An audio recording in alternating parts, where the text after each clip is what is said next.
Hello, my name is Kyle and I'm going to be demonstrating the D130 bath, dry bath today. So here we have our block bath. It is a solid aluminum block with 4-cylinder slots for pressure vessels. I'm going to show you how we set up these pressure vessels and run samples in here. First thing you generally want to do with this bath is turn it on. So we're going to flip the switch. We're going to turn it to run. Now you can see here it's set to 100 degrees. That was set for a recent customer that we did testing for. This is purely for demonstration purposes because most ASTM methods take 3 hours.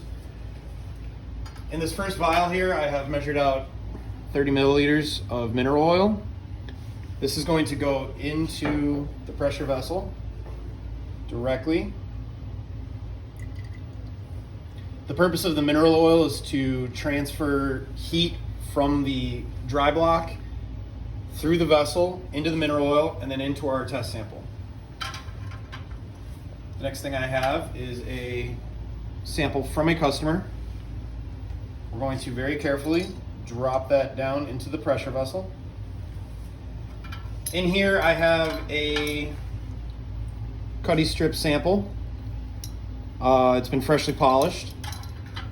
It's best to leave it in the solvent during in between testing to prevent any oxidization or contamination.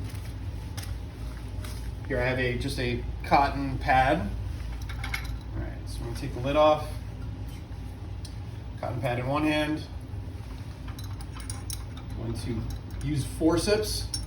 Forceps are important through the whole process, is to grab it out of the solvent, but also to grab it after it's been heated because it will come out of the bath very hot.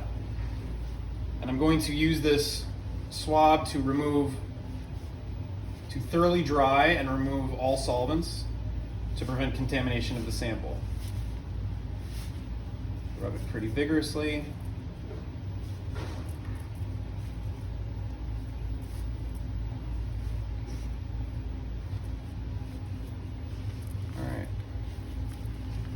Make sure there's no cotton on there.